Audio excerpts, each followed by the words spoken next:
Welcome back to Sawtooth Tactical. This is the first AR-15 I ever got. This is a Smith & Wesson M&P 15 Sport 2, and I kind of want to revisit it today because while my tastes have changed a little bit as I've grown this channel, and like my new rifle builds are all put together with very premium parts, I do think that there's a lot of value in taking a budget rifle and making it into something with a lot of capability and something that's a lot better than it was the way that it came. So the very first video that I ever did on this channel, which was a terrible video, I had no background, no lighting, no microphone. It was filmed on an old iPhone. I was wearing like a white t-shirt and there was a window behind me, and so I was backlit and you couldn't even see my face. Literally a terrible video. And even this many years later, I don't even think it has 1,000 views. But that first video was titled Upgrading Your AR-15, and it was about this rifle. But even then, this rifle looked nothing like it does now in its upgraded configuration at the time. And so I think it's worth revisiting it, and I want to talk about how you can take a very plain Jane AR and even using some budget items, because most of the stuff I have on here is not the top of the line, highest quality stuff, but it all does work very well. And you can make your very plain Jane AR into something pretty sweet. So I like rifles with shorter barrels if I can. Love my 10.3 inch Mark 18, even the 14.5 here. Love my 11.5 inch. And for a long time, I found myself not really shooting this so much anymore because 16-inch barrel, especially once I put a suppressor on it, felt very long to me.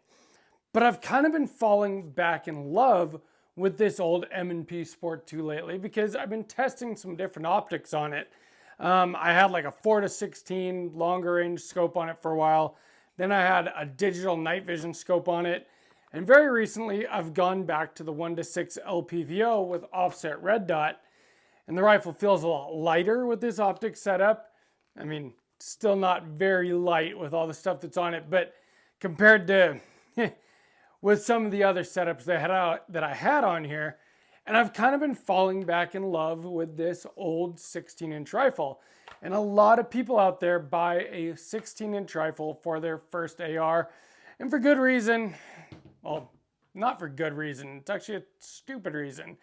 But it's the 16-inch barrel is that arbitrary barrel length that the ATF, well, the Congress back in the days of the NFA defined as legally a rifle.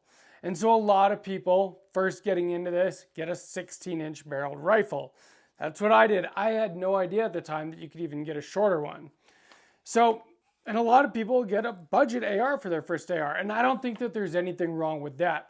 While as I've gotten more and more into this, my tastes, like I said, have grown into more expensive, nicer gear and parts, I've been able to turn a budget rifle into something very usable.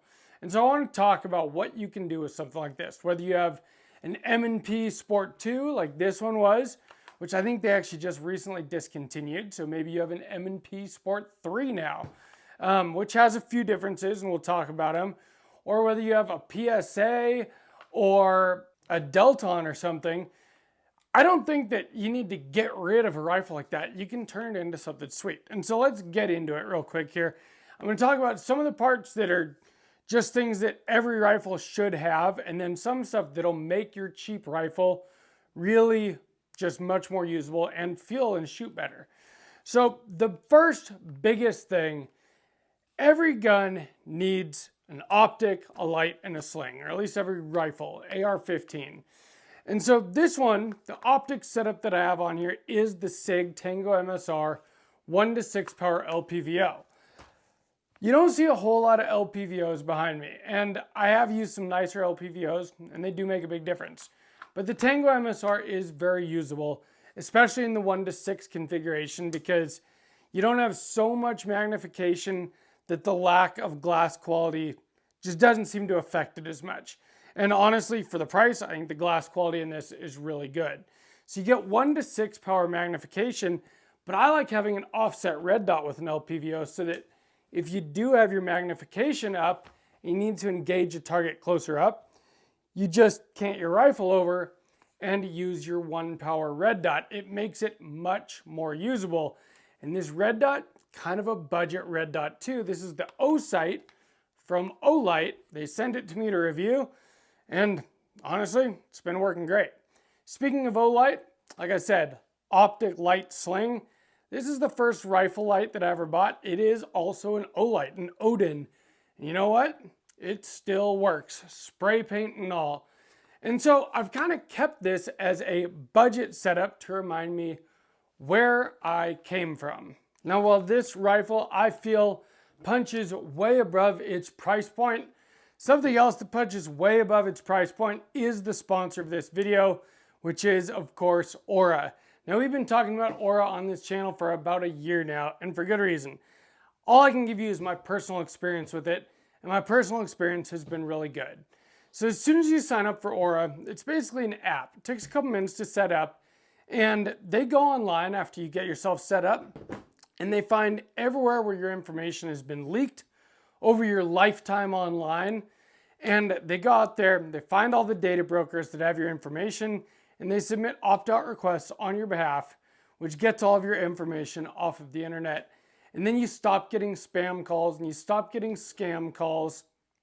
You don't have to worry about your bank account, getting hacked anymore. That was a big one for me because that happened to me quite a few times before I got Aura. They take care of your home title. They give you parental controls.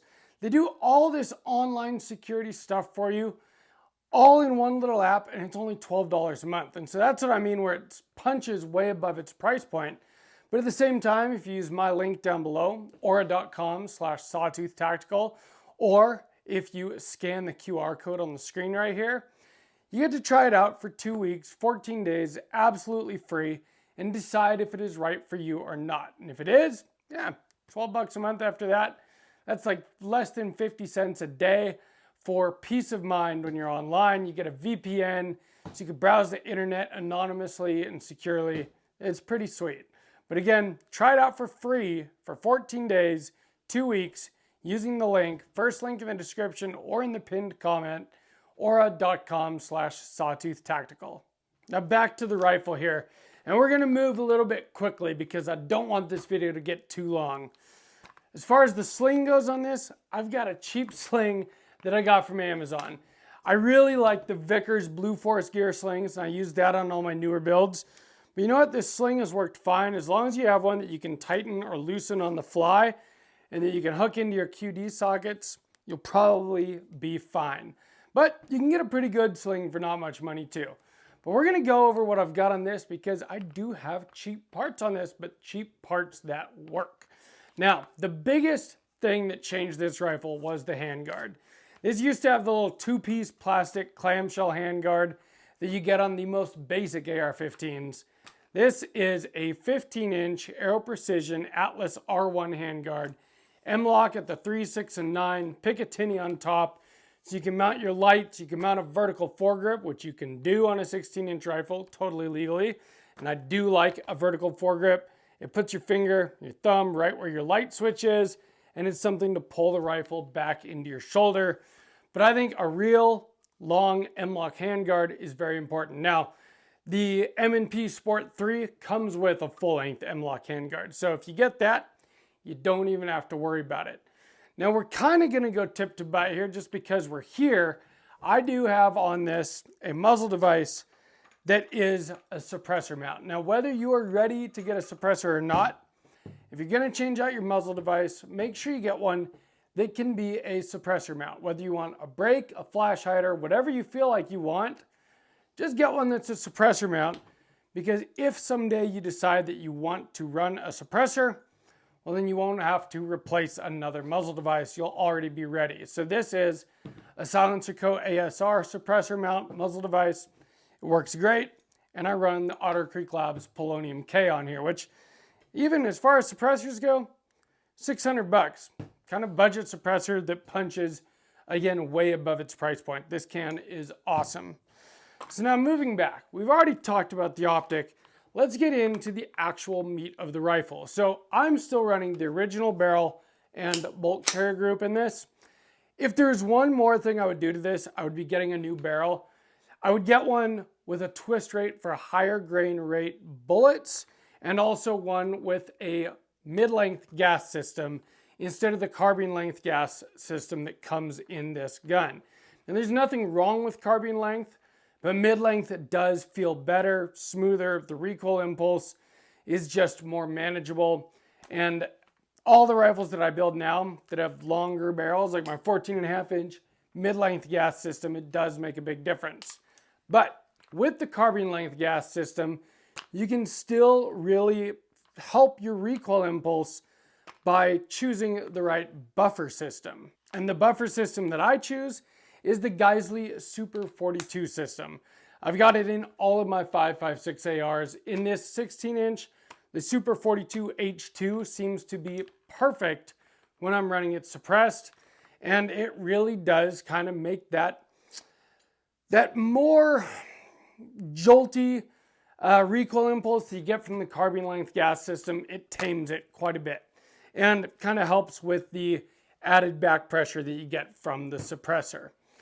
Now, I did replace some of the internal parts, internal, external, depends what you want to call them.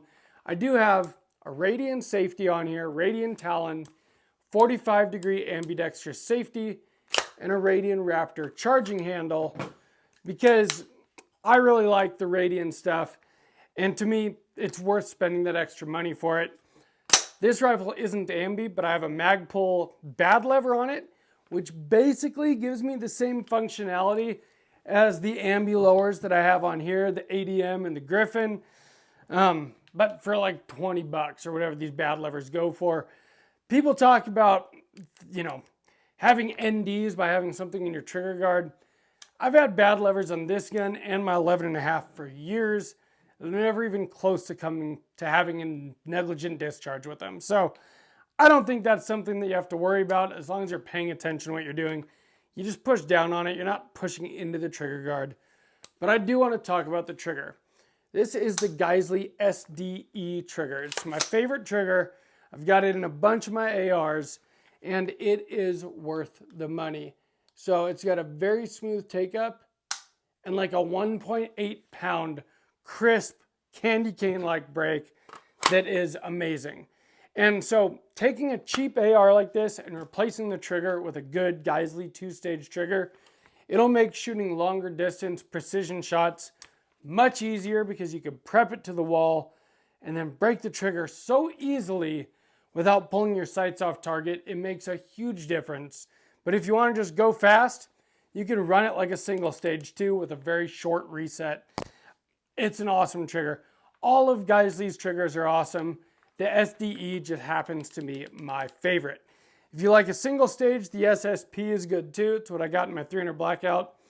But I highly recommend the SDE, Super Dynamic Enhanced. Now, another big thing that makes a difference is the furniture.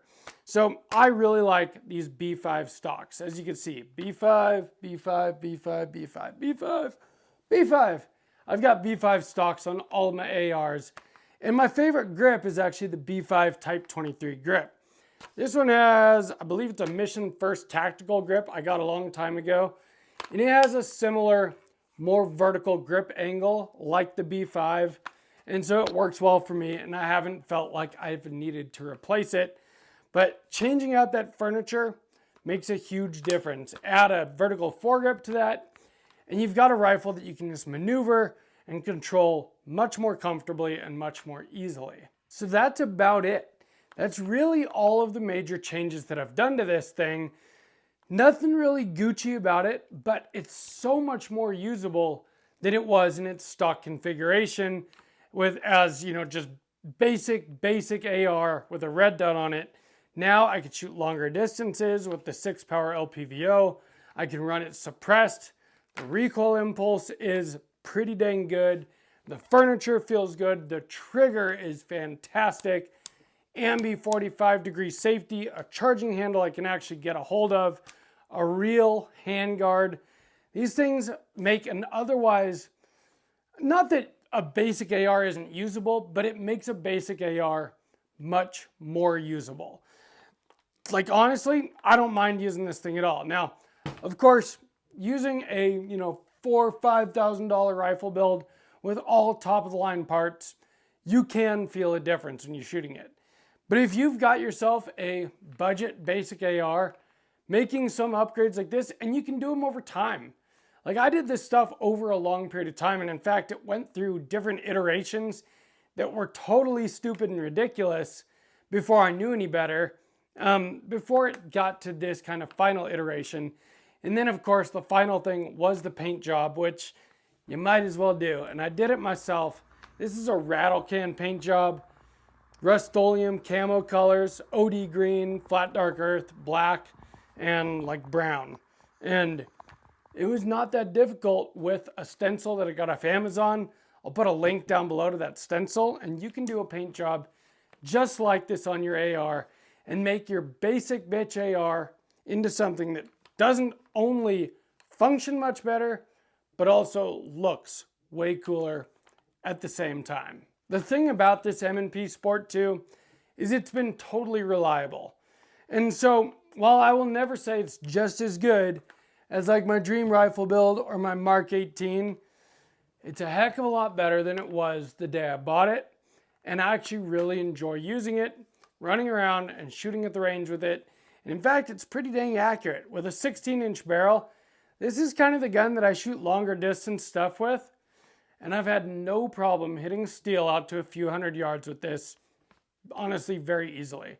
So if you have a very basic AR and you want to upgrade it, man, full-length handguard, change out the furniture, Geisley trigger, Radian safety and charging handle, light optic sling, and you can be pretty good to go. And you can do it over time and not cost you a whole lot of money all at once and end up with something pretty sweet. So if you enjoyed this video, please give me a like. Make sure you subscribe to Sawtooth Tactical, and let me know down in the comments, do you build your ARs from the ground up like I do now with the ones behind me? Or do you think it makes more sense to start with a basic budget AR and upgrade it over time into something that's honestly pretty sweet? I would love to hear from you guys. I enjoy reading your comments. I try to answer as many of them as I can, and I appreciate each and every one of you. From Sawtooth Tactical, stay strapped or get clapped.